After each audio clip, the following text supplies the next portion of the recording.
So we're very excited for our second case presentation session, and this one will be more focused on thyroid function, abnormal thyroid function, and thank you to everyone who submitted cases. We really got a great group of cases. We've picked out a handful to try to demonstrate some good points. And for this morning, we have two great discussants. So over here we have Mary Samuels from Oregon Health Sciences University and Peter Singer from University of Southern California. And so we're going to get a little different than yesterday. We had some surgeons and some endocrinologists yesterday in our thyroid cancer group. Yeah? It's not the University of California. Oh, what is it? $200 million got it to be Keck School. Okay. Amazing little money. Okay, a little money, and you too can have a medical school named after you. All right, so with that, we will get started. Good morning, everyone. Thanks for coming out. I hope the caffeine has started kicking in, but I would like to make this as interactive as possible. So while I was thinking of presenting my case, I decided that we could probably try a little bit of role-playing here, shift from our universe of medicine and go into the world of law. So this will be the trial of the anomalous thyroid function test.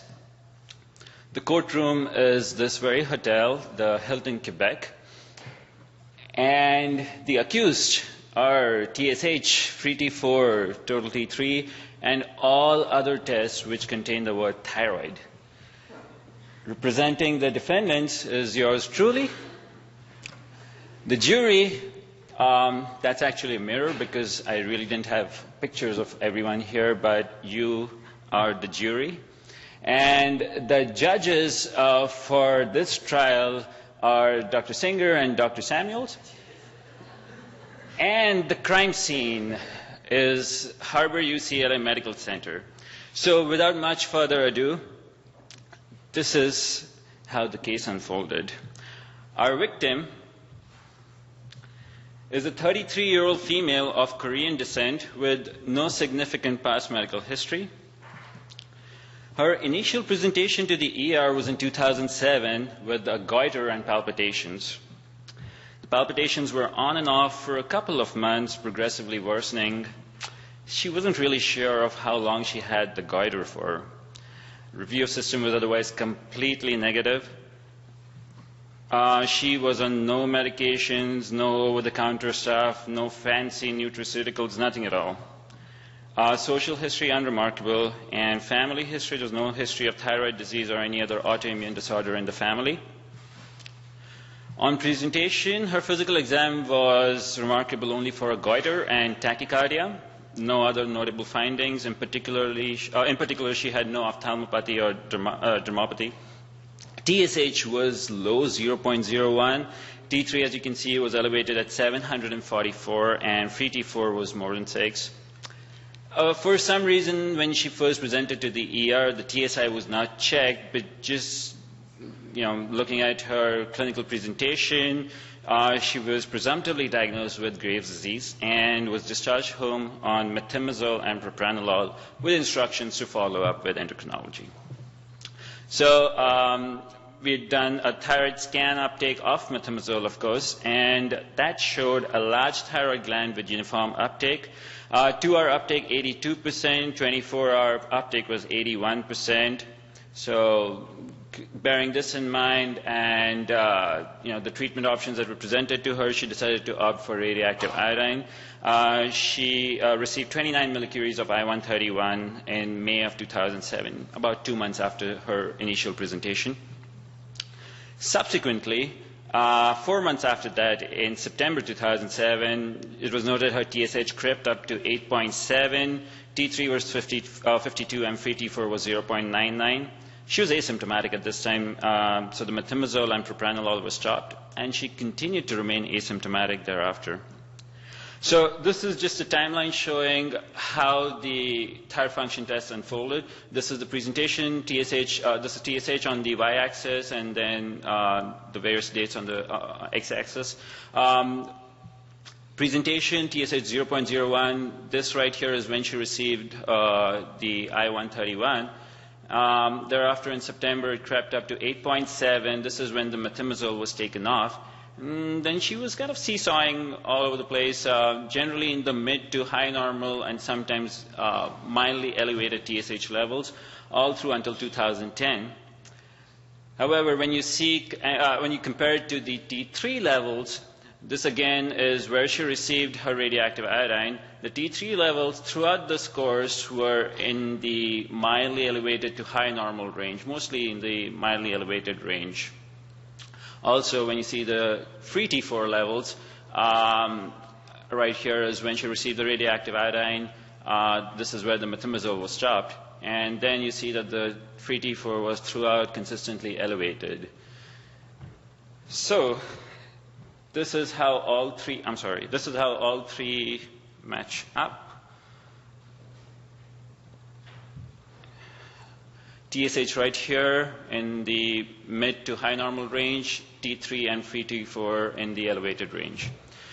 So with this, we move to the evidence gallery, and I would like to know from the audience well, we are all endocrinologists, so the best thing that we do are, order tests and scans and more tests. So how would you like to proceed from now? Why don't we take a break and let's let Dr. Stand over? She was asymptomatic. She looked absolutely euthyroid. It had shrunk in size, but based on the notes from the previous fellows who had seen her at that duration, there was no objective measurement of size as such. Did you examine her yourself? Have Yes. you seen her? Okay. This was later. So the initial presentation was in 2007. I see. Okay. And Okay. So I guess I'll get it started unless you want the fellows to get it started. That's how I had planned it out, but it's up to you. Okay. Well, I'll at least give you my thoughts so far, and then we can kind of try and solve this together. So when she initially presented, it was a pretty straightforward clinical and biochemical presentation of Graves' disease. She had the symptoms. She had the thyroid function tests that were consistent with it, with an appropriately suppressed TSH for those high levels. So at that point, her thyroid hormone levels were all concordant. She had a scan that proved she had Graves' disease and not silent thyroiditis, for example, although the TFTs were kind of high for that, not a multinodular goiter that was toxic, which we often see with immigrants who come here from other countries, and she was treated appropriately. And then that's when the problem started, because she looked euthyroid, and her TSH was bouncing around between the normal and the slightly high range. And remember that TSH is pulsatile and it does bounce around, so that doesn't bother me. But lo and behold, her free T4 and her T3 levels are high.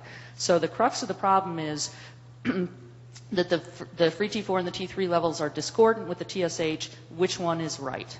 So that's what we're talking about, right? So what causes discordant free T4 and T3 versus TSH levels, and which one do you believe? And Peter, I don't know if you want to say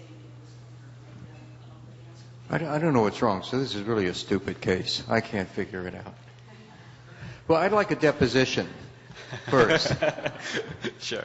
Well, I mean, there's so many things that cause T4 TSH discordance, and quite frankly, this is really limited in this case because, as Mary said, it was unambiguous that she had Graves' disease. And you mentioned for some reason she didn't have a TSI measured. It wasn't necessary in my view.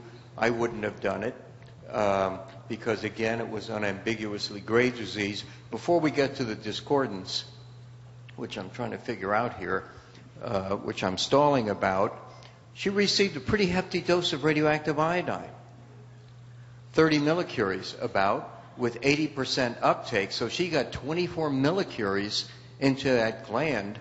You would have thought that it would be ablated, right? So how big was this gland? You need about 150 microcuries per gram tissue to ablate the gland. So this was a giant gland? Yeah. You know, in my experience, I don't know, in Portland, there are a few groups of individuals who seem, in my view, to be more radio-resistant, even without a very large gland. One is men, and the other Asians, in my experience, tend to be more radio-resistant. I had planned to do a study some years ago before I moved from another institution to USC to look at urinary iodides because, in my experience, Asians are more radio-resistant, thinking that, well, she's Korean, U.S.-born? Yes. Okay. But still, maybe her diet was more, I know in my house we have probably a higher iodinated diet than others, and I was thinking if you have a very high iodinated diet, that maybe some of the radioiodine you're getting is getting more dispersed, more diffuse, although she did have 80% uptake. Now, getting to the discordance, are there any pets in the house? No, there aren't any pets. What's her occupation? I didn't have that data. She from doesn't work in a lab? No. She had a sedentary. What was mentioned was she had a sedentary job. Okay.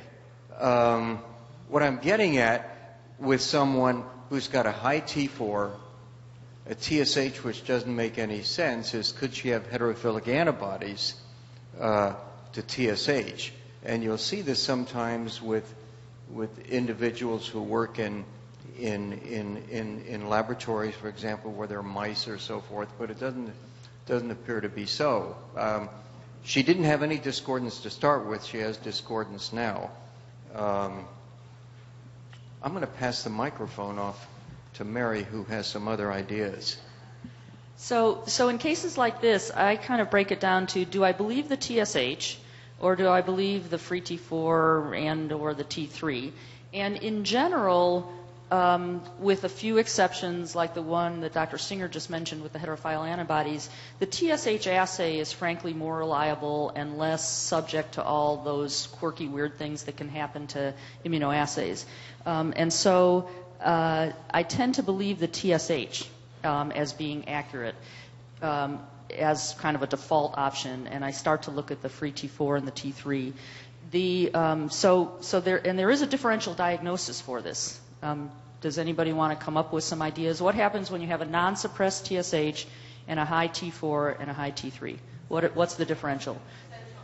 Central hyperthyroidism, right? So either a TSH secreting tumor or resistance to thyroid hormone. Why do we know in this case that she does not have central hyperthyroidism and the diagnosis was missed in the beginning and she should have had a pituitary MRI instead of a scan? Why do we know that's off the list? Right, because her TSH a couple of years ago was appropriately 0.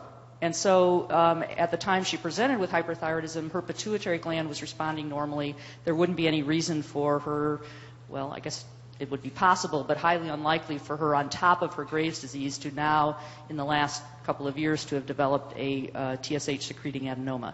So we know that's off the differential. So now what Dr. Singer mentioned, heterophile antibodies that could interfere with the TSH assay. A receptor mutation, where? What receptor? So a thyroid hormone receptor mutation causing resistance to thyroid hormone?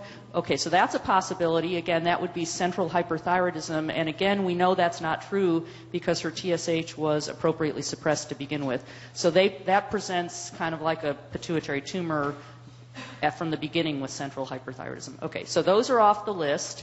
We know it's not TSH-induced hyperthyroidism because it was okay before. Could be the TSH assay's got heterophile antibodies, as Dr. Singer mentioned. How would you work that up? Struma ovarii? Okay. Has she developed struma ovarii since then?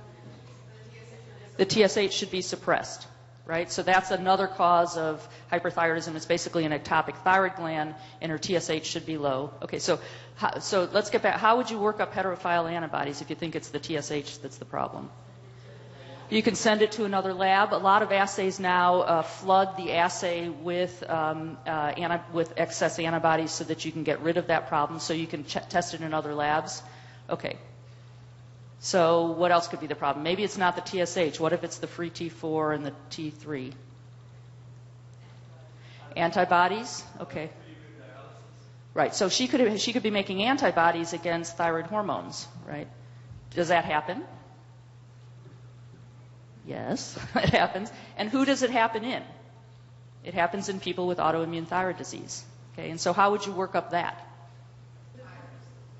Yeah, you send it to a different lab. So most of you didn't say how the T3 and the free T4 were measured. Most assays for free T4 that are done in most labs are analog assays, and they're very prone to, again, quirky things happening with various antibodies and binding and things like that. And so you can send off the free T4 and a free T3 if you want to for equilibrium dialysis, and that's the first thing I would have done. Yeah, I agree. When you measure free T4, you're really not measuring free T4. It's dependent on binding proteins, the analog assay. So a free T4 by equilibrium dialysis would help solve that. I agree with Dr. Sam that TSH is accurate here, the original one, I'm almost certain. So you're thinking, did she develop, she has autoimmune thyroid disease. Did she develop antibodies to both T4 and T3? You don't have total T4 measurements, do you? No, just a Did free she T4 develop index. antibodies to both T4 and T3? The T3 business was really trivial. Or could she have had, to begin with, an abnormality, some dysalbuminemic state underlying this whole thing before she ever had Graves' disease? There are certain aside from the typical TBG changes that you may get with estrogen, which will raise both total T4 and total T3, but not free measurements, there are certain dysalbuminemic states that will cause abnormalities in patients when you measure their free T4 by analog assay. So that's another possibility. Yeah, they were. Yeah, so she could have had, you try to unify it in a single hypothesis, but she has something besides Graves. So it's either she, I think, either developed antibodies, underlying anti-T4 antibodies, you can measure that, or maybe she had a dysalbuminemic state, a congenital abnormality to begin with. So evidence, we need more evidence, don't we? Yep. So what? Question. No, I do not. The question was, do I do ultrasounds before? I don't. But if she had, almost for sure, with a goiter that size, almost certainly she had TPO antibodies present, and TSI antibodies were probably present as well. She had a very active thyroid stimulator. Keep in mind, big dose of radioiodine. She's still not hypo, so, and the bigger the goiter, the likelier you are, assuming this goiter was just Graves, which almost certainly it was, she had stimulating antibodies in circulation, and almost certainly TPO antibodies as well. But I don't measure it.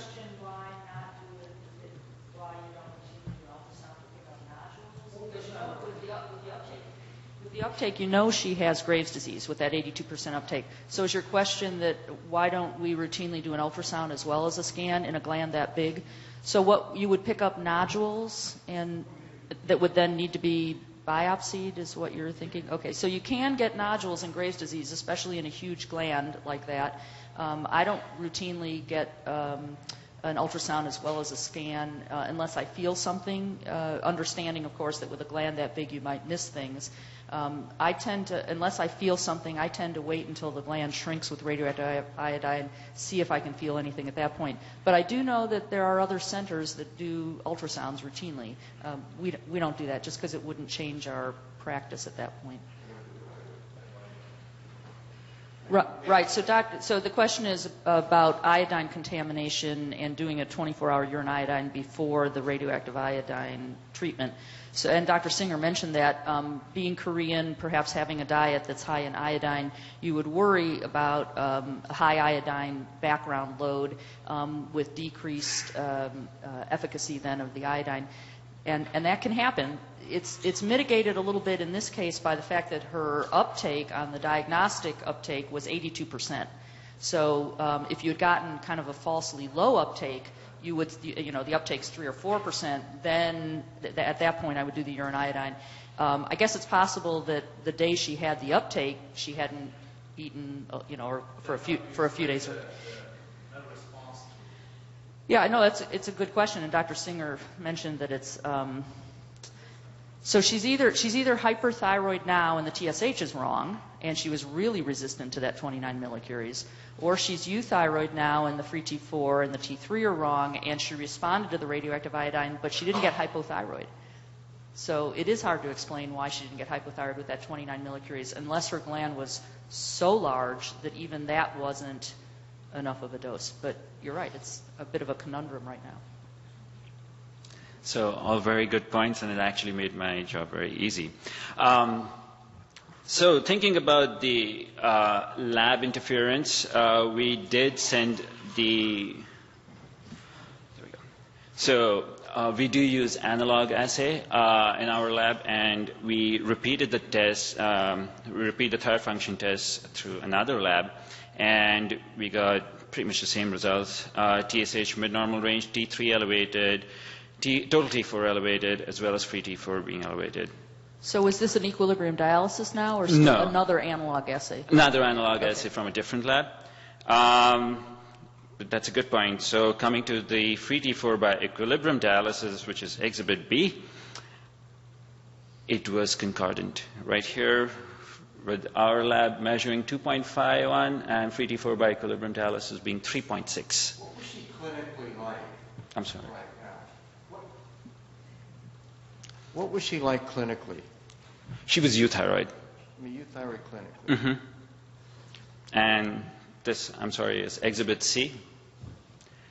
We checked her SHBG and TBG, and in fact, if anything at all, the SHBG was on the lower side. Yeah, so I would have thought, Mary, if she's hyperthyroid with heterophilic antibodies, I would have thought her SHBG would be higher, and it wasn't. So, like I said, since I don't know what's going on, let's go on to the next case. So, did you check antibodies to T4? And No, T3? we did not. However, we did, there was mention here of a TSH secreting tumor, and her initial presentation, even with such high levels of T3 and T4, the TSH wasn't completely suppressed. It was 0.01, still detectable. So, we thought it might make sense to further evaluate if she has a TSH secreting. Did you check, you checked an alpha subunit first? We did. Doing that, and so the alpha subunit, exhibit E, was 0.6, Yeah. which is again the normal range. I think it.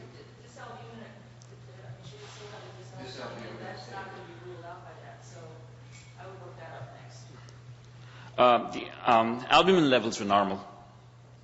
And But the albumin levels would be normal, but you can still have abnormal binding to albumin. I mean, these are congenital abnormalities. We don't have thyroid function tests before she ever had Right. Graves' disease. Or That is do we? correct. This is her first shot at it. Question? Well, you won't develop a tumor, but you can develop real hyperplasia with profound hypothyroidism. But it's not going to look like a tumor on an MRI. So, was that the question? T4 and T3 would generally be low in what you're saying. If you had really destroyed the gland and didn't have a lot of T4 and T3, if there was a tumor that was making TSH, could it get bigger? But your TSH would be high and your T3. Right, I mean, it could be a sequence of events where it was, I mean, if there's any residual gland left, that's proliferates. Well, you've got to be profoundly hypothyroid to get a hyperplastic pituitary. I think we're really stuck now between a dysalbuminemic state.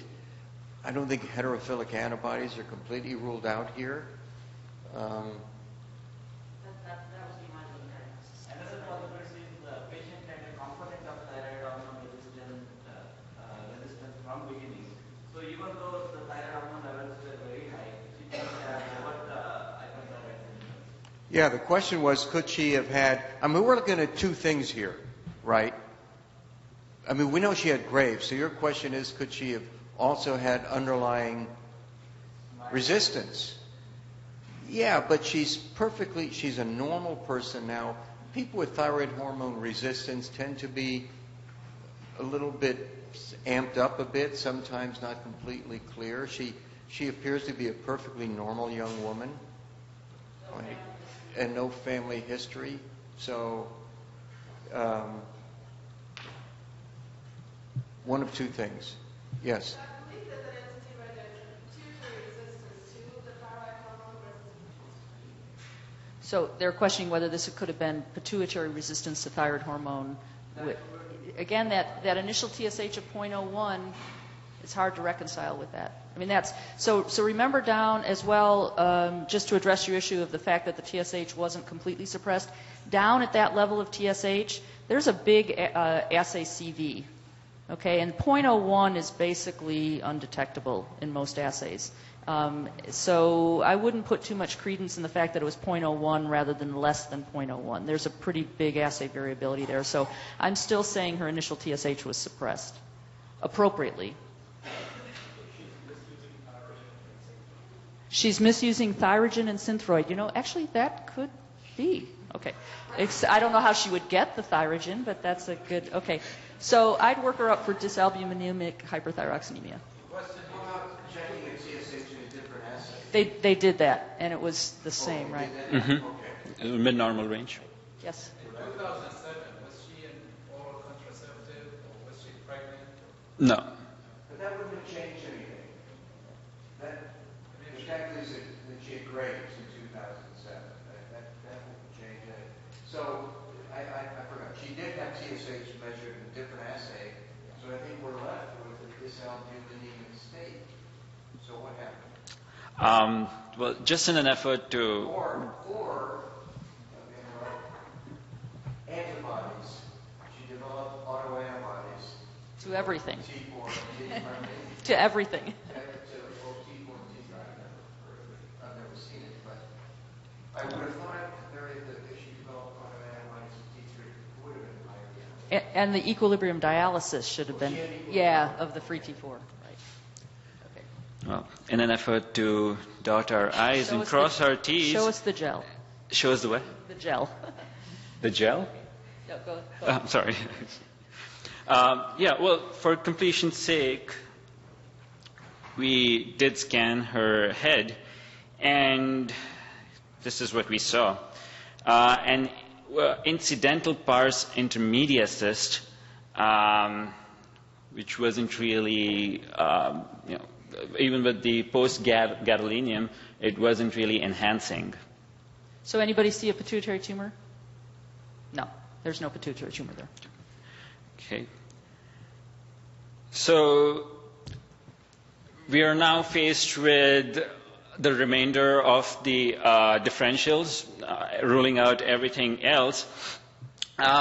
We noticed that the TSH, of course, wasn't always completely undetectable, and I believe somebody had mentioned that she could perhaps had an element of thyroid hormone resistance on top of the initial presentation of Graves' disease. So what we decided to do was a T3 suppression test. Just a quick account of how a T3 suppression test is done. Initially, baseline TFTs are performed, after which liothyronine is given 25 micrograms BID for 3 days, after which TFTs are rechecked on day 3. The cytomel is doubled, 50 micrograms BID for 3 more days, and the TFTs are rechecked on day 7. Finally, it's doubled again, 100 micrograms BID for 3 more days, and the TFTs are rechecked on day number 10. So this is how we had decided to proceed, and these are the results. So I hope everybody can see this, but I'll read it out as well. This golden block here is the duration of the T3 suppression test. Baseline TSH was 3.24, dropped to 1.8 on day number 3, dropped to 0.45 on day number 7.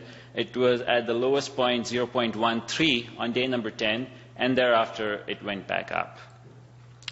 When you also check the free T4 at that time, baseline 2.27 elevated, dropped to 2.04 day number 3, 1.77 day number 7, 1.31 day number 10. Finally, coming to the T3, baseline elevated at 1.67 goes up to 381, 167, 381. At day 7, it's all-time high of 900, and on day 10, it was 7.59. So this is a summary of the T3 suppression test. Before starting, these are the baseline values, and then post T3 was elevated at this level. So as you can see, the TSH secreting tumor after doing the MRI, it was effectively ruled out, considering that there was reduction in the TSH by 96% with graded T3 dosing. And we go back to the evidence gallery. Right, show us Exhibit G. So the Exhibit G. I said, show us Exhibit G. We're done with everything except for dysalbuminemic hyperthyroxanemia. Which we never really followed, because after we... I'd like to point out Dr. Singer thought of it 20 minutes ago, right? As always. So after seeing the results of the T3 suppression test, we finally decided to do a genetic analysis, and we saw that she had a novel S350L variant in the THR beta gene. So she had underlying resistance plus developed Graves' disease? That is correct. And that was enough to suppress her TSH? It's interesting. I've never seen or heard of this before. Has it been described before? No. In our review of the literature, we didn't come across a case with concomitant Graves and thyroid hormone resistance. So this was we had a presentation. Just another one of these. And I actually have a clinic for this disorder. I have a clinic for this disorder that meets every 15 years for 10 minutes. So you're going to report this, I assume. Oh, pardon me? Of Graves. Pardon me? Go ahead. Can I just make a comment? Yeah, I echo exactly what you've said, that this is indeed a case of thyroid hormone resistance with Graves' disease. And actually, we haven't published this, but we have probably 6 or 7 cases in Europe of the same phenomenon. One is a very rare disease. The other one is a very common autoimmune entity. Initially, we thought that the association between the two might be just coincidental, but Sam Refetoff had a paper in JCEM last year showing that in a large cohort of patients with resistance to thyroid hormone, there is an excess amount of thyroid TPO antibody positivity. So there may indeed be a pathophysiological link that the chronic inappropriate TSH stimulation might provoke thyroid autoimmunity. And I'm sorry I missed the beginning of this case, but I surmised that perhaps looking back, one of the clues was that even though initially when this patient presumably presented with Graves' disease, she had extremely raised T4 and T3 levels, the TSH didn't totally suppress. Now, I take your point about the lower limit of the assay, but usually in common or garden Graves' disease, you would expect the TSH to be totally suppressed. And so this is one of the things that we've seen in some of those other cases. Remember that in your cases in Europe, what does the TSH do in the case of Graves' disease? it really depends on the nature of the mutation and the magnitude of elevation of T4 and T3. So if you have a very strong mutation causing a lot of resistance, then even though the patient is extremely hyperthyroxanemic, the TSH doesn't fully suppress. On the other hand, if they have a mild mutation, when they present first as Graves, you can't tell because the TSH is totally suppressed. There is one other clue that I've seen sometimes when they present de novo with Graves. So, as you know, when you treat a Graves patient with antithyroid medication, the common situation is that the patient's T4 and T3 will come back into the normal range. But the TSH, as you know, in that situation remains chronically suppressed, often remains suppressed for months, and then it flips back to normal. Now, in the double diagnosis cases, and in one of them in particular, I remember, we put the patient on 30 milligrams of methimazole or carbimazole. The T4 came back down to normal, and there was a very paradoxical rise in TSH within 6 weeks, up to about 30 or 40. And that, again, suggested to us as if the axis was operating around a different... sooner, more profound. And then when we did the genetic analysis, we identified a mutation. Well, that would have been a clue here. And in going back, can we look at your original test to see if there was a clue?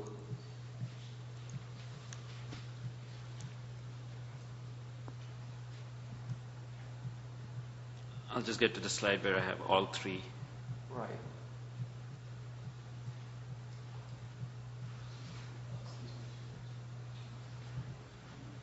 So Point out the TSH. this is the TSH, T3, and free T4. What's the time? So this was in initial presentation was in March. She received the radioactive iodine in May, and then finally the repeat test was done in August, and then an elevation started creeping up. Still be hard to tell. I think The average duration of TSH suppression after you treat somebody with radioactive iodine is only 2 months, and she got a high dose. So I don't think I would have been included in that one. So really, Initial presentation with Graves, she did have tachycardia, but thereafter she never had it back. I'm sorry? But thyroid receptor are active.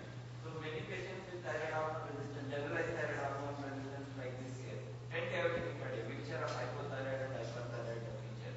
Because alpha gene is not is more active now because of T3 and T4 is acting on alpha gene. There is a tendency for patients to have a tachycardia in such cases. If the patient have a tachycardia. No, the tachycardia never came back after the propranolol was, even after the propranolol was discontinued. Right. I have a question. I couldn't. Since they have now mutation in the receptor, do they have any specific symptoms or signs? I can't tell you. She evidently didn't have any symptoms whatsoever. So learning from the morning And decrease would she have a decreased reverse T3?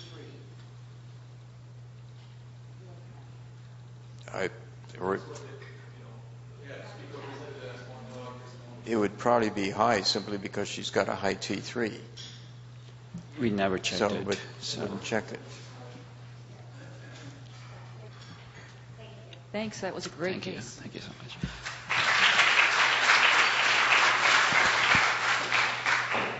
Since I have the privilege of the mic, I would just like to take a moment here, and on behalf of all the fellows, I would like to thank ATA and the chairs of both the basic and the clinical sessions.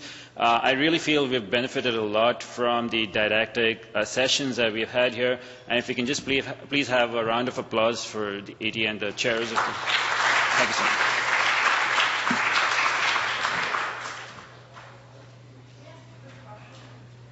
That's fine. You can just. Yeah, so she's left now with resistance to thyroid hormone now that you've treated her Graves' disease. And the question is she hyperthyroid? Is she hypothyroid? And, as you know, it kind of depends on the mutation. And it can be very hard to tell. If she's clinically euthyroid and feeling well, I would leave her alone. Well, that's a good question. If you assume she's clinically euthyroid by whatever measures you can measure now, recognizing that there are different tissue, some tissues may be hyper, some tissues may be hypo, but she's grown and developed normally, and so her mutation must not be severe. So if you assume she's clinically euthyroid now, I would, take her current TFTs as her benchmarks and say that this is about the right TSH for her, this is about the right T4, T3 for her, and follow them and look for trends or changes, because you're not actually going to be able to use absolute levels. Oh, I see. So you might not have picked this up because you just would have followed TSHs. I followed free T4s for a while after Graves' disease because the TSH, as mentioned, usually stays suppressed, and so I think you would have picked this up. And then when the TSH isn't suppressed anymore and goes high, at that point, you're right. I usually start measuring TSHs, and I might have missed this. So. Well, one assumes that she had stimulating immunoglobulins, even though they weren't measured. With the original Graves' disease, you mean? Of the radioactive iodine, right. Yeah, I don't have a good explanation for why that didn't completely kill off her gland. We can ask more questions and things like that, but we do have a few more cases, and some of these ideas may come up again, so Sure. Okay. let's just move on. Okay, and Dr. Singer's had enough, obviously. He's gone. Look what you guys did to him. Okay. All right. Should I start or wait? Yes. Okay. Good morning. This is Amit Lahoti, one of the second-year endocrinology fellows at in a pediatric endocrine program, so a little different age group here, from Cohen Children's Medical Center, Long Island, New York. So this patient is a 4-year-old girl who was, I'm sorry, hold on 1 minute. Okay, she's a little younger, 3 or 9 month old. So 3 or 9 month old girl who's born full term, and was diagnosed with congenital hypothyroidism based on her abnormal newborn screen. She had a TSH of 600 international units, microinternational units per ml in her newborn screen, which was confirmed. And then she was started on levothyroxine at about 10 days of life. Since then, the patient has been clinically euthyroid, has been growing well. She came in for a regular follow-up in January 2012. And thyroid function tests done at that time, as you can see here, showed a mildly elevated TSH level of 5.59 with a normal total T4 of 11.4 and a normal free T4 of 1.9. So just the normal range here is actually what the lab mentioned for TSH. Many pediatricians will consider, or many endocrinologists will probably consider this TSH as normal. But oftentimes we use this to titrate our levothyroxine doses. So indeed, her levothyroxine dose was increased from an alternating dose of 25 micrograms and 37.5 micrograms to a daily dose of 37.5 micrograms. The patient was subsequently seen by her pediatrician, and about 2 months after that, just to have a follow-up TFTs on this new dose. And at that time, patient was reportedly clinically euthyroid, and I'm sorry for the word biochemically, because as you can obviously see, the thyroid function tests were not normal at that time. So in March, 2 months after her increased dose, her TSH had gone down to 0.02, and her free T4 was also low at 0.27. Didn't really make sense to us or to the pediatrician, so we asked them to repeat it at a different lab. And this free T4, the second free T4 is actually by equilibrium dialysis. So the TSH was similar, if not worse, to less than 0.01, and the free T4 was further low at 0.034. So the entire team was kind of not sure of what's going on. This previously normal child, why suddenly her TFTs were off. So I would like to have... I'm sorry? No, T3 level was not measured initially, no. And why would we like to do it? Okay, that's... So let's this is I'm not a baby doctor, but we'll muddle through this one too. So let's go back and again try and establish kind of what was going on in the baseline, because it sounded pretty straightforward, and then things started to go squirrely. So pretty straightforward diagnosis of congenital hypothyroidism with a markedly elevated TSH, right, of 600. 600. Is that in the range you typically see with yeah, I congenital mean, we can hypothyroidism? see ranges Okay. up to 1,000 Okay. sometimes, but All yes, right. that's okay. So nothing to raise any red flags back then. Got put on appropriate doses of thyroxine, and in January, things looked good, right? So the axis was behaving itself, at least back in January, on a dose that again, I'm not a baby doctor, but that looks like a pretty normal dose for a 3 or 4-year-old. That's reasonably. It may be a little bit high in some kids, but Okay. yes, that's okay. So in January, things were okay, and the HPT axis was behaving itself, and she just had straightforward congenital hypothyroidism. And so then something went wrong between January and March, and now both her TSH and her free T4 are suppressed. Okay. So what would be the differential diagnosis of, well, actually, before I ask that, how did she look in March? So unfortunately, we didn't see her. It was seen by her pediatrician because Okay. it was just a follow-up blood testing. We generally don't see kids so frequently, every 2 months or so at this age. So she was seen by her pediatrician, who reported she looked clinically fine. She was not tachycardic or she was not bradycardic. So she didn't look hyperthyroid. And she was growing well also in the meantime. Okay. And do we have some more kind of demographic and clinical data on her? Ethnicity, home situation, family situation? So she was African American, but otherwise nothing. Was in a single nuclear family. Okay.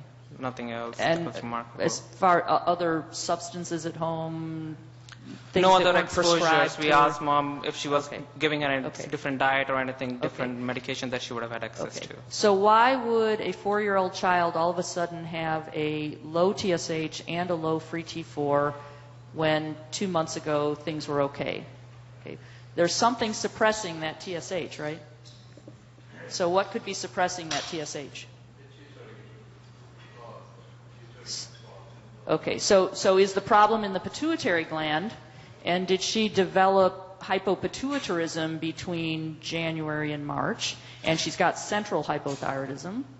Okay, what else could be? So maybe the problem isn't that something is suppressing the TSH, but that she's developed a pituitary problem now. Is that the hypothesis? Okay, so if she had developed that, she should be having You would have symptoms seen of a lot of the hypopituitarism, symptoms. I would think. Isolated central Central hypothyroidism is very rare. So I would lean against that, although the biochemistries are certainly suggestive. It means that something acute must have happened. It wasn't congenital. So head injury or Nothing. something She has like that. been well, no interval incidents. Okay. So let's lay that aside because it doesn't go with the abrupt onset in the clinical course. So what else could be suppressing that TSH if it's not the free T4? T3. So does she have a source of T3 that she's getting from a naturopath or an herbal supplement? We heard yesterday that a lot of these supplements and thyroid boosters have T3 in them. So is her is her pituitary appropriately responding to another thyroid hormone, i.e. T3? Okay, so that would be my first guess. Or the other possibility is she just getting too much thyroid hormone and the free T4 assay isn't right? Because this is another kind of set of discordant. So we tried to rule that out. So laboratory abnormalities were first ruled out by repeating it and by measuring free T4 by equilibrium dialysis. So the second free T4 is by equilibrium dialysis of 0.034. Okay, so it definitely is low. So she hasn't developed any kind of funky antibodies there. Okay, so you guys want a T3 level next?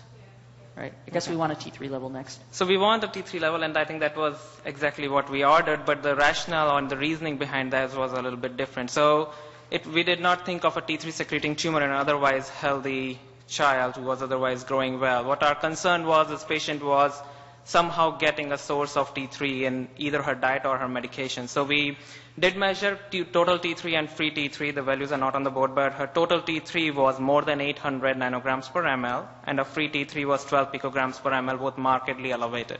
It was surprising the kid was still clinically euthyroid despite these high levels. So we asked mom, was there anything different other than the diet or anything? She says, the only thing was I got my refills done for my medication about 2 months ago, and the tablets looked a little bit different. We're like, okay. So we called the pharmacy where this medication was refilled from, and she said, no, we indeed dispensed levothyroxine. That's what the patient had. But our suspicion was that the patient was indeed getting T3 or cytomel instead of her levothyroxine. So although the prescription was right, the patient was dispensed a different medication. So it just was to highlight that oftentimes we attribute abnormal lab tests to patients not taking the medications, but there is another component in this entire patient-physician relationship, which is the pharmacist. So we should always be aware that what you prescribe may not be actually what get delivered to the patient, although in the ideal situation we would want that. So this patient was eventually switched to a brand levothyroxine, and blood tests done about 2 months later showed a normal TSH of 3, showed a free T4 normal of 1.4, showed a total T3 of 170, and a free T3 of 3.7. So they completely normalized. A couple of points. First, the TSH of 0.01 or less than 0.01, I think, in my experience, I think Mary's as well, if you have a pituitary lesion, I mean, it's pretty hard to catch one that fast. You think in a 3.5-year-old, you know, do they have a craniopharyngioma? But still, you have measurable TSH. And you may have some bioinactive TSH. You can even have a TSH of 4 or 5, and the kid can have central hypothyroidism. So this really doesn't sound like it. I mean, the only thing I could think of was taking too much stuff. Now, let me put congenital hypothyroidism, a little perspective historically. How many of you are from Harbor, UCLA? Andrew, you too? So, a fellow at Harbor, UCLA, Jean Dussault, do you know this history? Jean Dussault is the one who got screening for congenital hypothyroidism on the map. And he was, Jean was a Canadian. I don't know if he was from Montreal. Quebec. Was he Quebec? So, all right. So we're in Jean Dussault, and he died at a young age. He had an MI, I think, at about 60 some years ago. But he was the one, and in 1981, I believe, screening for congenital hypothyroidism was made mandatory in the United States. So credit to the Harbor UCLA folks, and also credit to the Quebecopolitans. Yeah, so interesting case. History is everything. I hope this is being recorded, because this is the first compliments Dr. Singer has ever given to UCLA. Well, yeah, I said... starts by saying, who's from UCLA? Yeah, and Terrible school. you know, we hate, I didn't say it's a terrible, we hate UCLA. I have a conflict of interest. My wife happens to be on the faculty of UCLA, so I always maintain that mixed marriages are very difficult. UCLA and USC, yeah. So, excellent case. Thank Taking you. a history is where it's at. All right, so move on to our next case, which is again a child. Good, you know, I apologize for that. Can I just, you know, I hate kids. I heard and that. I never disliked them until I started to have to go to school with them in kindergarten. And so a 4-year-old, we're advancing. Yeah, a little bit older. I know this is... All right. Okay, so this is the next case is a 4-year-old girl who was referred from her pediatrician's office for evaluation of quote-unquote abnormal thyroid function tests, which are shown in the table below, and I'll discuss in a minute. These tests were done as a part of which a lot of kids have been getting in our area as a part of routine annual tests in an otherwise healthy kids. She was clinically euthyroid, was growing well, was developing appropriately. Her physical examination showed normal vitals and a normal examination with no goiter. So the initial TFTs, as you can see below, showed an elevated TSH of 33.17, and so was her total T4 of 15. So an elevated T4 with a non-suppressed TSH. We asked the pediatrician to repeat, or actually these were done actually through our office. We repeated the labs about 1 week later, and the TSH was even slightly more elevated to 48.56. The total T4 remained kind of the same, 15.2. We did additional tests at that time. The free T4 was 0.61, which was kind of on the lower end of normal, although for this age, if we look, the lower end goes to as low as 0.58, but for the lab, it was actually low normal or low. And the total T3 was normal at 180.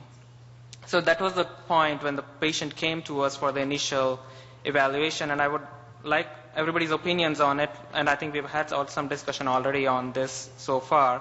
What will be the differential diagnosis at this point for elevated TSH with a non-suppressed so elevated T4 with a non-suppressed TSH, especially when you have the other T3 and free T4 being in the normal range.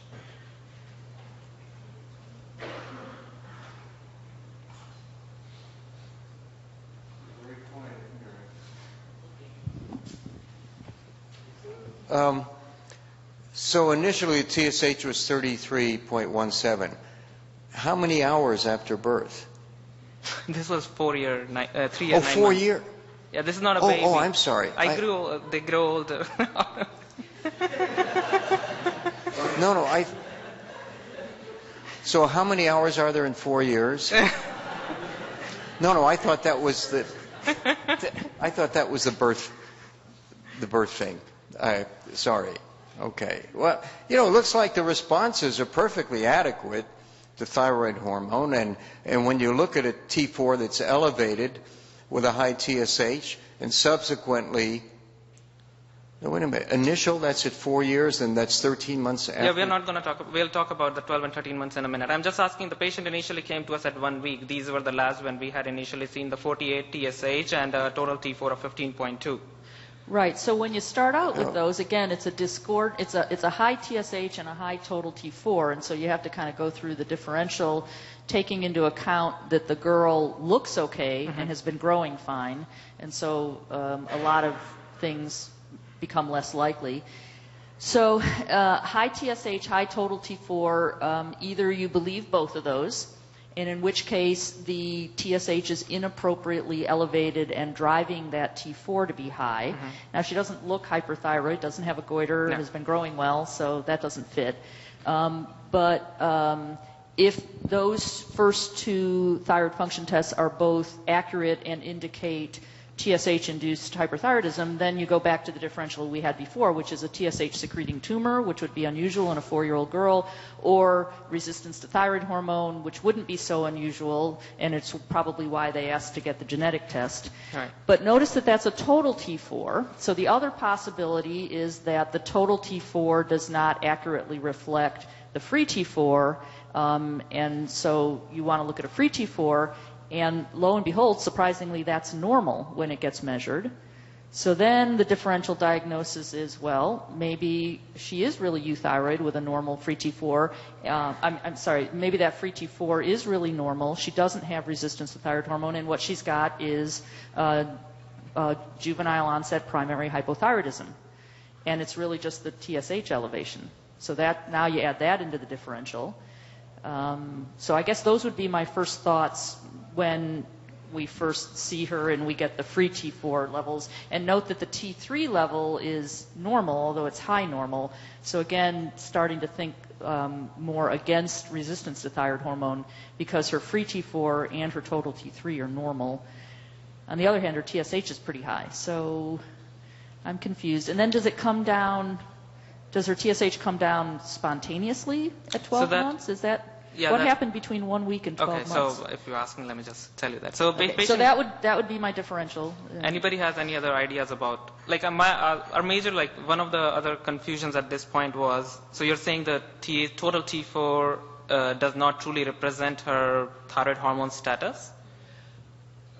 And why would that be? Well, right. So you either believe the total T4 that it truly represents hyperthyroidism, in which case she's got inappropriate TSH secretion, right. Or when you get a free T4 and that's normal, now the free T4 and the total T4 are discrepant, and the differential diagnosis for that would be TBG excess and the congenital abnormalities in binding that we mentioned earlier, and that the free T4 is fooling you, and what you should really look at is, the total T4 is fooling you, and what you really should look at is the TSH and the free T4. Yeah. We tried, along with these tests, T3 uptake was also ordered, which was normal at 39%. So it's not a very perfect test, but trying to rule out any major binding protein abnormality. So it still didn't help us sort out. Well, you're basically just looking at TBG abnormalities when you measure the T3 uptake. Okay. But can I backtrack just a little bit? We have an expert in resistance here, and to me, in my limited experience with adults and not with kids, and kids generally have a much more robust if they have hypothyroidism, as you had a TSH of 600 somewhere, they have a much more robust TSH response. I haven't seen adults with TSHs this high with resistance. Does it occur with kids this high? That's number one. And number two, I haven't seen, I think we ruled it out, TSH producing tumors with TSH this high either. So looking at this as the most complete set, I mean, she's got now... A normal free T4. She's got a normal free T4, a high normal T3, and a TSH of 48.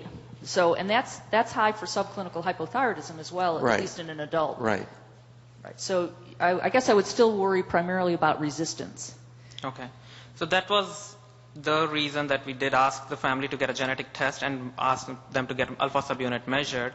The family unfortunately got lost to follow-up, so didn't either come to see us or to the pediatrician, didn't get the blood tests run for an entire year. And I guess we didn't actually answer the question about whether children with resistance have TSHs this high. Yeah, so again, I think that we're not measuring the T. And that there are two things going on. Was this an analog assay or This equilibrium? was an analog assay. This was not by dialysis, the 0.61.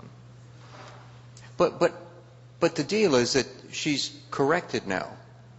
So whatever she had is gone away. Yeah, so I mean, our initial conundrum was when she initially had presented. So now the thing is that she got lost to follow when she came to the pediatrician. The pediatrician repeated TFTs, and this time the TSH had spontaneously almost decreased to half. The total T4 had now normalized, and the free T4 was normal.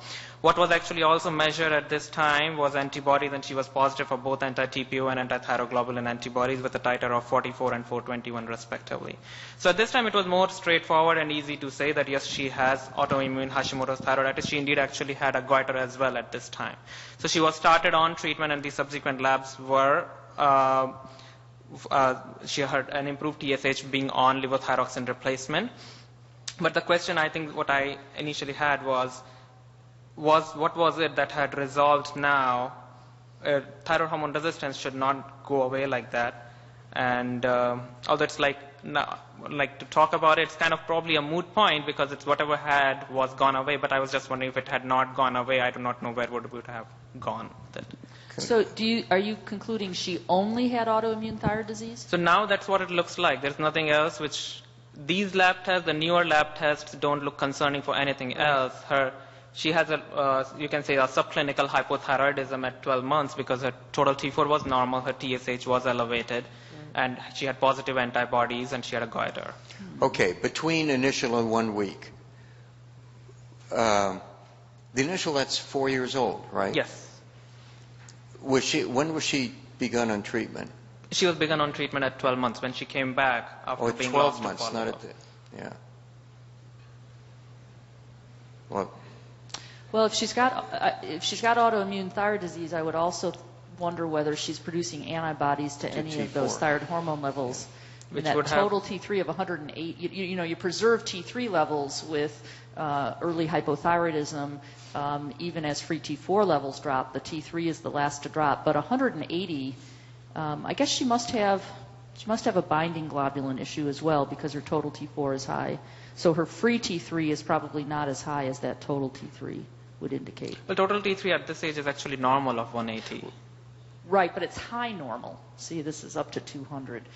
Well, this is again, just to point out, these are the lab reference ranges. If I go by age-appropriate reference ranges, it may go up to 300 for this age, so which may actually be real, almost mid-normal range. Okay, fair enough. So could she have had transient antibodies to T4? I'm not familiar. I mean, we know she has... It sounds like what you're saying is that these normal ranges are not actually accurate for 4-year-olds, For age. either the total T4 or the total T3. Well, even if I put age-appropriate normal ranges, the total T4 is still high. Okay. The free T4 will be like kind of normal or low normal. Okay. And the total T3 will be in the normal range. Okay, mid-normal. Is there an explanation from our pediatric colleague about these tests?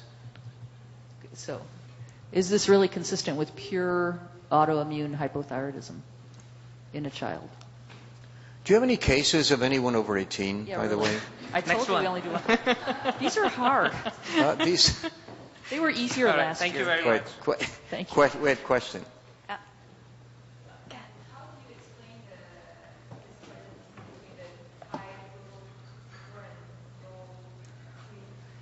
Yeah, we really didn't have a good explanation. That's why I was looking for The it. discordance between what? The total and the free T4, Yeah, we cannot high and low, explain that. without antibodies.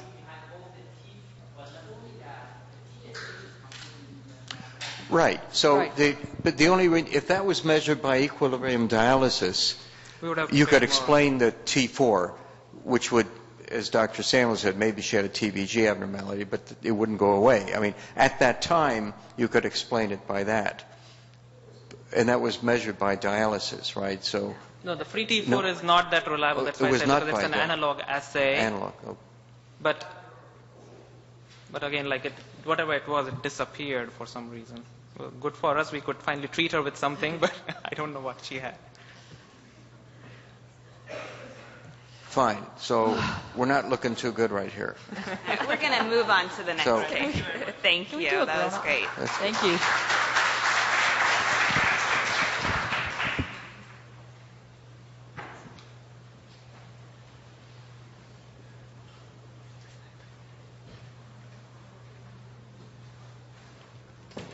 Thank you.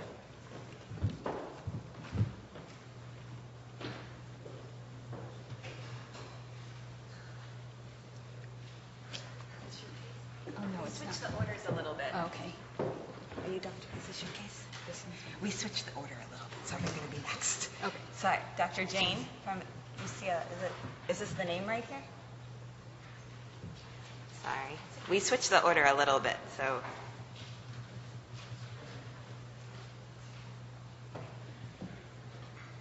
Is Dr. Jane here? No? That's you. That's what I thought.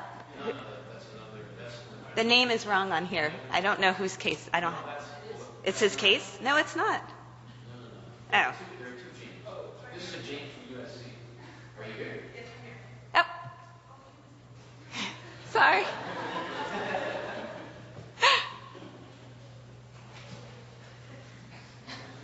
Perfect timing. Actually, 4 Janes in the hotel. We've taken a survey.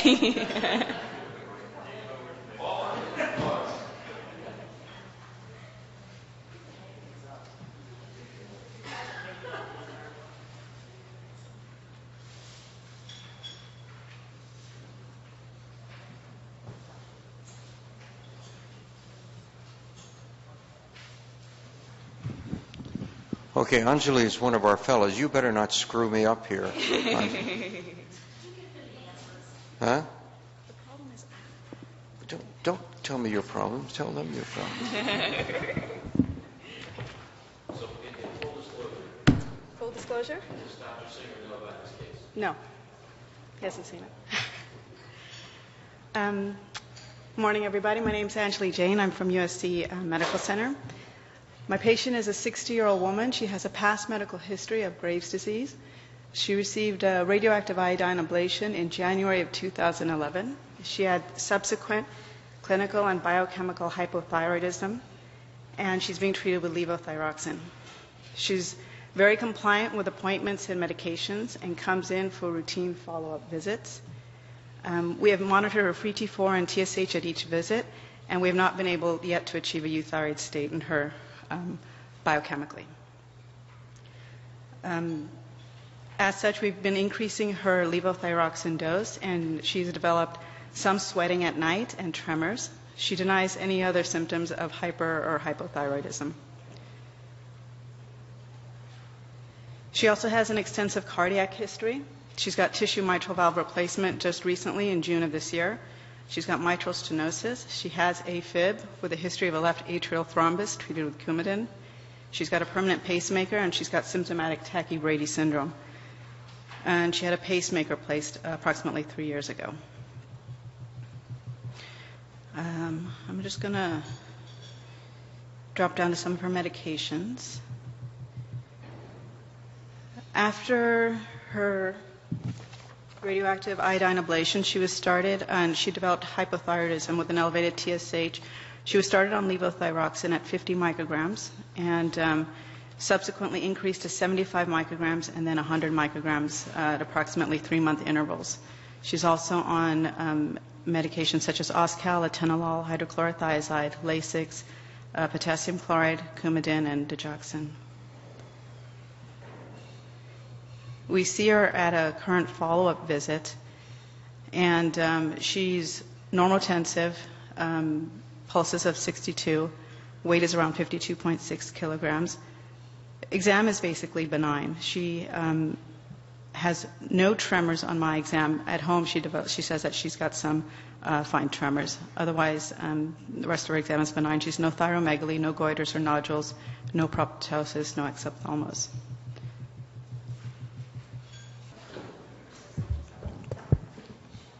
So her initial presentation, her TSH was less than 0.01.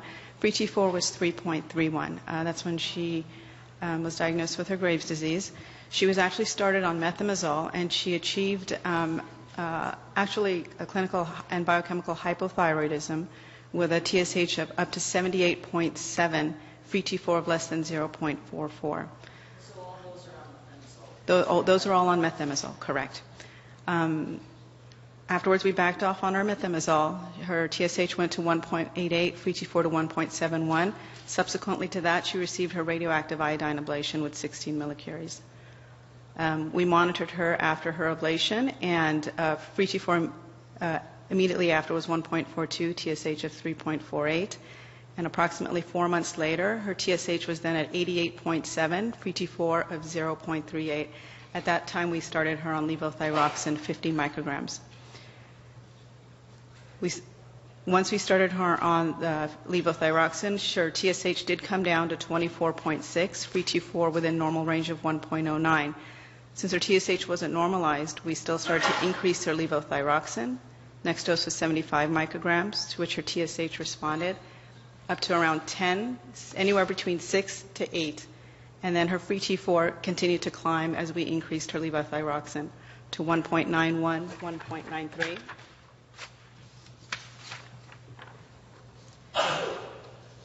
And then we all increased it one more time to 100 micrograms. Her TSH still didn't normalize. The lowest we got it down to was TSH 5.4. Free T4 as high as 2.07. So at this point, we were wondering why weren't we able to make this patient euthyroid with increasing levels of levothyroxine. Okay. Do you all have those numbers? No. In front? You have the sheet? They do or do not? They do not. So it's left with her free T4 is a bit elevated at 2.0 something. The upper limit is 1.7 or 1.9. Correct. And the TSH is 6-ish? Okay. And you've been giving her increasing doses of T4. There's two things here. And what's her current dose of T4? 100. So she's on 100. So that's not too bad for someone on 55, 57 kilograms. So why is her T4 elevated, or why do you need to give increasing doses? Two things to think about. She had mitral valve replacement. She's on Lasix. She's on this and that and the other. And it doesn't sound like it from your description, but if patients are in failure and have bowel edema, they absorb less thyroid hormone. That, however, would not give her a T4 that's elevated. But this is a common scenario because she's not secreting T3 at all. Her only contribution of T3 is from peripheral conversion of T4 to T3. So normally you'll secrete maybe 20% of your total T3 and get the rest of it from conversion, but this way it's all from conversion. So to maintain euthyroidism on replacement, whether you have primary hypothyroidism or surgery or ablation, you're getting more T4. Your T4 is relatively higher with a normal TSH than if you had that endogenous secretion of T3 contributing to peripheral thyroid hormone economy. Mary, is that? Yeah, so so she's another one who started out, another case who started out pretty straightforward with Graves' disease. Clinical presentation matched the biochemical presentation of elevated thyroid hormone levels and a suppressed TSH. So at least at that point, again, the HPT axis was behaving like it was supposed to. She also responded appropriately to methimazole, normalizing her free T4 and, in fact, raising her TSH above the normal range. So we know throughout that initial treatment, her pituitary gland is responding appropriately, her free T4 assay looks appropriate, and then she gets radioactive iodine. And then she becomes hypothyroid, again, still straightforward, high TSH, low free T4, nothing's looking funky so far. And it isn't until you start giving her thyroxine that you run into the problem. Okay, so we know this is an acquired problem. The pituitary gland has been okay up until then with, again, appropriate suppression, appropriate elevation. And so something is now not going right as you're giving her what should be decent doses of thyroxine for her weight. And her TSH has come down, but it hasn't come down into the range you think it should for that typical 1.6 mics per kilo replacement. And now the free T4 is high and her TSH isn't suppressed. So there is a differential for that Dr. Singer started telling you about. In my practice, frankly, the most common reason for this is intermittent compliance. So they're not taking their they're not taking their thyroxine regularly. They say, "Oh, I've got an appointment with Dr. Samuels coming up. I better start taking my T4." And they start taking their T4 the week before, and they double it up because, you know, if one is good, two is better. And they don't give their they don't give it enough time to suppress their TSH. And so the most common thing I see where we've got discrepancy here again, where the free T4 is high and the TSH is high, now the added wrinkle being that they're on thyroxine, is that they weren't taking it and now they are. And that's the case 9 times out of 10. It sounds like you're less suspicious of that in this lady because Correct. She's so compliant. She's compliant. She takes her Coumadin. She comes in for Yeah, her INR I mean, checks. you'd be surprised. Yeah. People forget. They have busy lives. But so that's usually my diagnosis. So now we're stuck with why isn't her TSH coming down? And again, there's a big differential of is she not absorbing the thyroid hormone either because of underlying gut edema, because of her calcium that hopefully she's not taking at the same time? Is she metabolizing it faster than normal because she's on medications that can metabolize it? So there's a differential of why somebody on thyroxine isn't normalizing their TSH. Compliance, compliance, compliance, and then all those other things.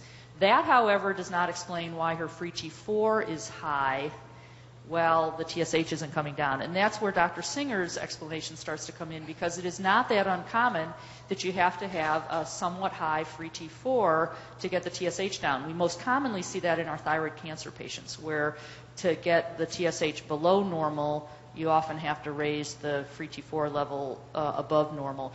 But you can occasionally see it even with thyroid hormone replacement. And so I guess these thyroid hormone levels wouldn't exercise me that much.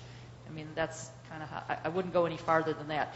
And I guess I would keep increasing her dose because I believe the TSH. Now, you could then start to say, well, she's got autoimmune thyroid disease, so she could have, on top of the normal history of the Graves' disease and the appropriate treatment, now have the same antibodies we've been talking about all along, and maybe her high free T4 is an analog assay and it's not right. So yeah, at some point when I've got her up to a decent dose, I might send off again an equilibrium dialysis free T4 to make sure that that analog assay isn't fooling me. But in this case, at least, I'm tending to believe the TSH. Mm-hmm. The TSH has not failed me before in this case because it's gone high when it was supposed to and low when it's supposed to. So either the free T4 in her case has to be this high for her to convert enough T3, or and maybe she's got a block of T4 to T3 conversions. You didn't say she was on amiodarone, right? No. Okay. Or that free T4 has gone funky again. But I guess I would go for the TSH. Peter, you're not supposed to sit down. You're leaving me up here. Look, there are too many. Look at all these hands. Yes. The timing? Oh, so she could take her levothyroxine and then you measure it right afterwards. You get a little bump, but I wouldn't think you would bump up that far above the normal. You know what I do with that TSH? She's taken a handful of stuff, and what I tell patients, not infrequently. And they say, I forget or I don't forget. I say, it's not that complicated. I say, take it at bedtime. And so if patients are unsure, I said, you go to bed, you brush your teeth, have it there, and it's perfectly fine to take T4 at bedtime because it'll be on an empty stomach as well and won't have taken all that extra calcium or whatever they may have taken. Dr. Samuel's point about compliance really is. Patients may be a week before I say, my appointment with Dr. Samuel's, I better double up for a couple of days and get a bump in T4. But again, I think the TSH response is perfectly adequate. It's responding normally, and I think she doesn't have that 6 microgram per day, 6 or 8 microgram per day production from the pituitary. It's all from peripheral conversion. You have to have a little higher free T4. You're looking skeptical, Mary. You don't believe me. No, I just have a headache because these cases are so hard. The what? No, I believe everything you say. The cases are hard. I'm frowning with concentration. They are. Question? I wouldn't give this lady Cytomel with her cardiac history. I think, you can, remember that when you give somebody T4, the body is protected a bit from surges of T3 because you allow the body's own endogenous systems to convert to T3 and you smooth it out. And I'm very hesitant to give T3 in general in healthy people, and I wouldn't give it to somebody with this kind of cardiac history. I would give the T4 until I normalize the TSH. A question right over here, and could you speak loudly, Peter? Should we have a microphone, maybe? Oh, it's fine. Oh. Mary. So the same question regarding her cardiac history. Like, let's say that her free T4 is indeed high. Wouldn't be like concerning increasing her dose to make her put her at risk of of some cardiac complications, because we're not sure. Maybe that free T4 is indeed high. So if you go even higher on the dose, shouldn't put her at risk at cardiac complication. Right. So the question is, just like we're a little hesitant about T3, should we be hesitant about pushing that T4 up, given her cardiac history? And again, the basic problem here is: do you believe the TSH or do you believe the free T4? And if you believe the TSH, her cells are not seeing a normal equilibrium level of thyroid hormone. Remember, T4 is a pro-hormone predominantly, and so. If you believe the TSH, she needs more thyroid hormone. I guess I probably would get an equilibrium dialysis just to make sure that my line of thinking is right and that I'm not ignoring that T4 inappropriately. But in this case, I guess I believe the TSH. As you said, the 100 microgram is not much, but if we go up on the dose of levothyroxine, and you still have one thing that we can have in mind, just to have a celiac screen, just also a celiac screen, excellent disease, point. Right. And it right. could be also, but the 100 micro is really not much considering the 1.6 right. as you said. So it's just if we go up. Right. Yeah, so that's a very good point. So decreased absorption of thyroid hormone as you go up and up on doses, and you're not able to not able to normalize the TSH.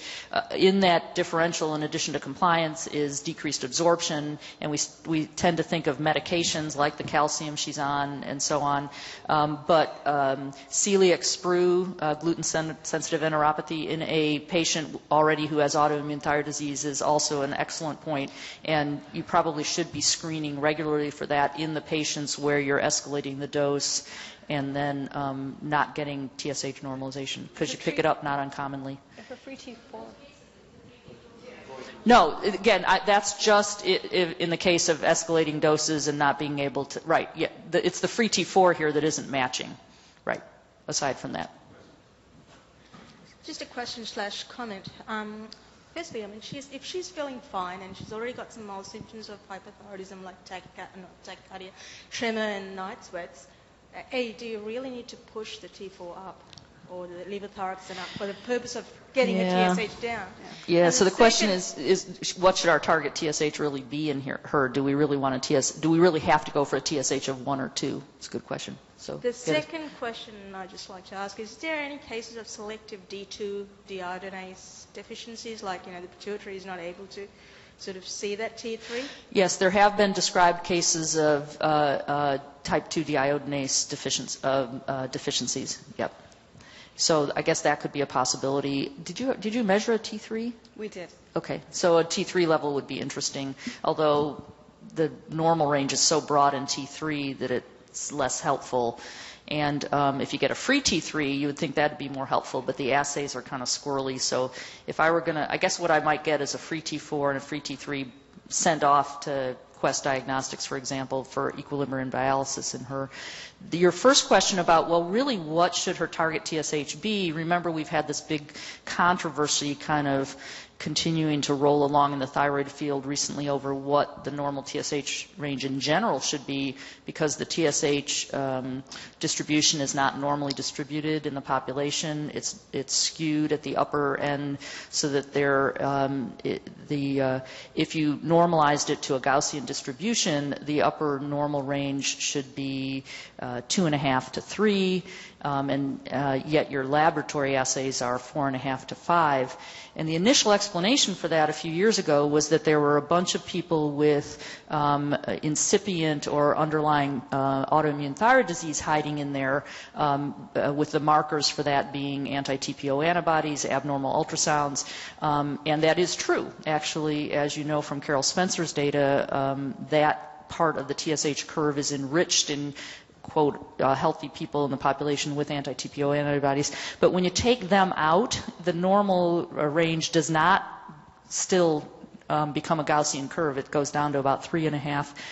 And so the alternative explanation, main proponent being Marty Surks, has been that what we really need are age-specific reference ranges for TSH, because the TSH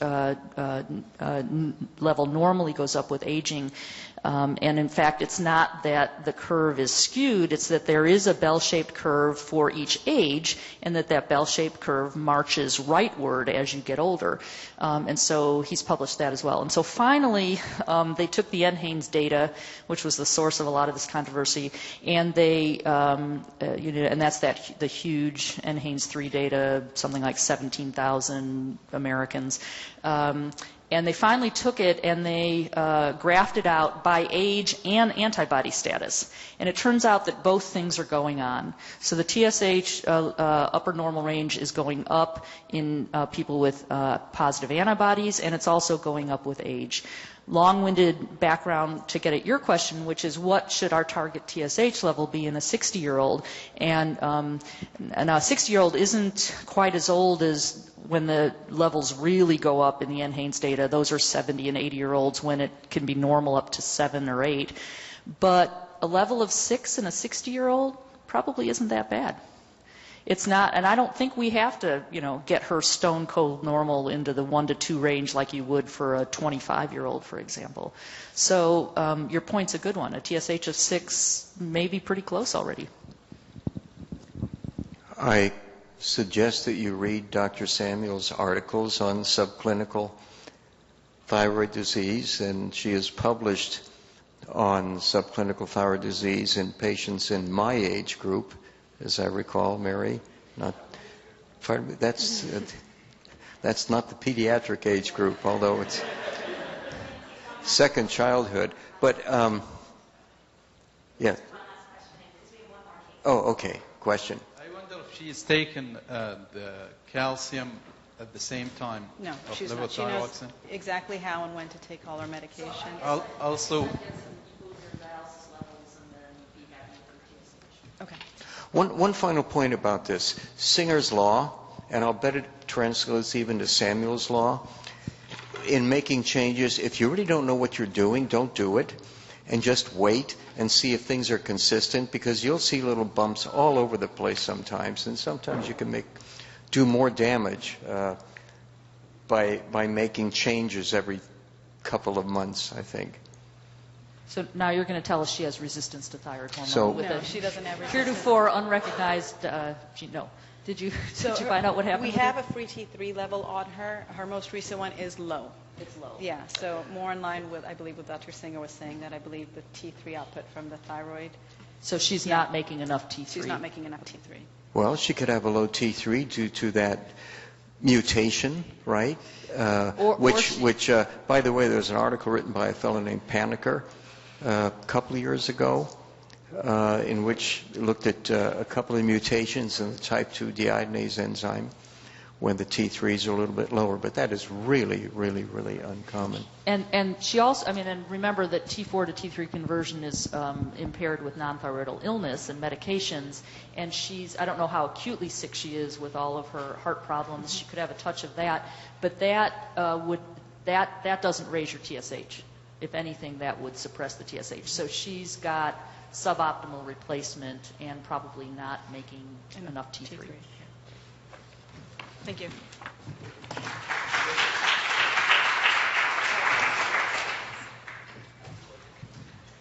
Oh, good. Finally, somebody from the Midwest. All these Los Angeles people were starting to get hives. Hi, my name is Tiara Chaicha. I'm from the University of Illinois at Chicago. Thank you for allowing me to present this case, and thank you very much to the chairs for for having this educational fellows track. I think it's been extremely helpful, and the discussion has been very informative. So this is a 65-year-old lady with a history of a goiter since 1998. This has just been documented in the chart and obviously cut and pasted to other notes. She has this chin-to-chest syndrome where it has resulted in severe kyphosis, neck spasms, and dysphagia, and this was as a result of a fall, which was from the patient's report. She has a history of bipolar disorder, alcoholic pancreatitis, and an aortic dissection. She was admitted to the hospital to the neurosurgery service to correct this chin-to-chest deformity. And she was now post-op day 11 from her surgical repair. She had been increasingly agitated, pulled out her NG tube, was put in hand mitts, and of course thyroid function tests were checked. And I'll show you in a minute her labs. But her T4 was elevated, her TSH was normal. So neuropsychiatry was already involved in the case, and they felt that her delirium or her agitation was due to her hyperthyroidism. So they wanted us to comment on her labs. She had no family history or any history of thyroid disease itself, except for this comment of goiter. And on exam, she was maybe mildly tachycardic at 95. No goiter that was very evident, although she did still have some surgical changes, so it was a little bit difficult to palpate her thyroid. And then no tremors on exam. This is her list of medications. She is on some psychotropic medications, and then not on any anti-thyroid hormone, anti-thyroid drugs or any other thyroid medications. And then these are her labs. So when we first initially received the consult, this is on August 23rd, she had a T4 that was elevated at 16.1. Her TSH was in the normal range, 0.56. Her total T3 was normal at 124. And we had asked for a T uptake, which was high, and then a free T4 by dialysis just to rule out any protein-binding hormone abnormalities. And then this is on the bottom here in 2010. These were just some previous labs that she had had from before. I was wondering if you could explain these abnormalities and whether or not this is causing her agitation or I'm still trying to figure out what all those medications are. Sorry. Wow. And chin-to-chest syndrome. Never heard of that. Is that scoliosis leading to, is that basically severe scoliosis? Mm-hmm. Okay. It's severe. And then she has this very contractured neck. Okay. Yeah. So scroll back to the thyroid function test. So she has a history of a goiter and bipolar disease, and so before all this happened, it looks like she had a low but not suppressed TSH through in 2010 with a normal free T4. And I don't know if she was on lithium or anything at that time. No, she's never been on lithium. Okay, so we're assuming that, so before her hospitalization, just looking back at 2010, woman with a lot of psychiatric illnesses, a fair number of medical illnesses, with a lowish TSH and a normal free T4, and a history of a goiter, although you didn't find much. So the differential diagnosis right there is either that she's got endogenous subclinical hyperthyroidism from this goiter, either subclinical Graves' disease, some lithium maybe, which at least according to some reports can trigger that, or that she, and that it was elected to leave her alone. I might have checked a T3 level at that point, although the TSH isn't completely suppressed. So she's either got endogenous subclinical hyperthyroidism from an autonomous gland, either subclinical Graves or multinodular goiter back there, or she's sick enough back there to have what we call non-thyroidal illness, which is, as you all know, a syndrome that you can see in either acutely ill hospitalized patients or chronically ill outpatients, where the T4 to T3 conversion's impaired, so their T3 levels are quite low. Their free T4 levels are usually normal, but can be high or low depending on how sick they are and depending on the assay, because you get all sorts of strange inhibitory factors for binding. And the TSH can easily be in that range. So that's her underlying substrate of her thyroid. Either she's got mild endogenous subclinical hyperthyroidism, or she's sick enough chronically to always have a TSH. There are medication effects that can do that as well. So that's her underlying substrate, and then she comes in with and has surgery, probably got contrast somewhere along the line, maybe is on a lot of medications now and is sick and delirious. And so in someone who might have had endogenous subclinical hyperthyroidism in the past, you would worry that you might have precipitated severe hyperthyroidism and thyroid storm with surgery. Maybe she got iodine loads with contrast or with betadine and things like that. And so thyroid storm would be something you would say, uh-oh, this is an emergency, I better jump on this right away. And her T4 was high, but lo and behold, her TSH was not suppressed. And so, unless, again, she all of a sudden develops some kind of inappropriate TSH secretion, at least you're not worried about thyroid storm anymore because she should have a suppressed TSH. So now what you've got is a hospitalized, delirious patient with a high total T4. Her free T4, is that in your normal range for free T4? Or you got a dialysis? Yeah, mildly. And it's high. Okay. And yet her TSH is not suppressed. And you have a T3, and that's in the normal range? Yes. Okay.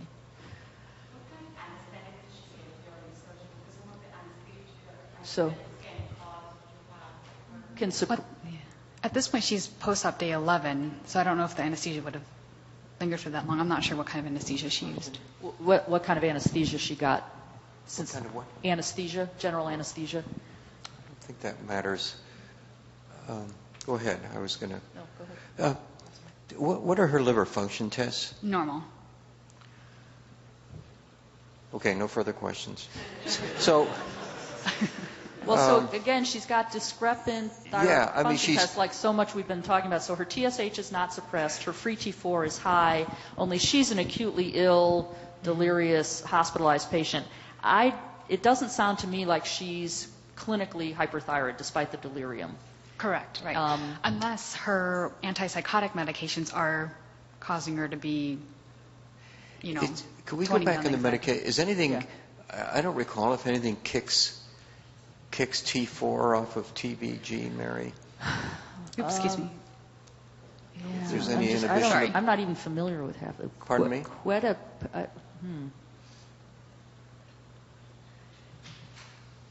Yeah, I'm just wondering whether there are strange binding inhibition things going on, screwing up your T4, your free T4 assay with some of those meds. She has an abnormal TBG, and I don't know which.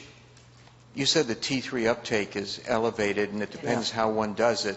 That in her could either reflect an increase or decrease in TBG depending on how it's done. I'm assuming her TBG is a bit elevated because her total T4 was elevated, correct? Mm-hmm. Wasn't it?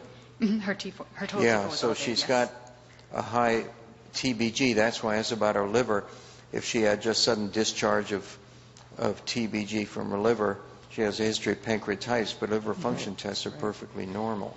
And I guess the other possibility is that there is this euthyroid hyperthyroxanemia of acute psychiatric illness that was in vogue for a while in literature and seems to have kind of settled down, where usually we think of non-thyroidal illness as medical conditions, and like I said before, the T3 goes into the basement, the free T4, the T4 also can go low, the free T4 can kind of be low, normal, or slightly high, and the TSH, if anything, gets suppressed. But there's a variation of non-thyroidal illness in acutely ill psychiatric patients, usually either psychotic or manic, but also can be in severely depressed patients where while their psychiatric disease is uncontrolled, they have a high T4 level and a normal TSH level, and you get there, and that seems to be due to the adrenergic output of the acute psychiatric illness then stimulating the thyroid gland, but the TSH isn't suppressed.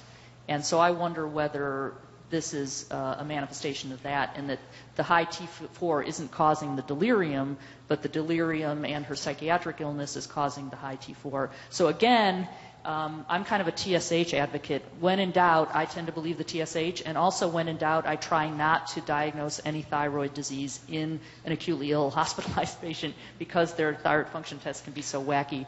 So given what you've told me about the medical history and the physical exam, I'm going with the TSH, and I'm not going to institute therapy, and I'm going to watch and wait.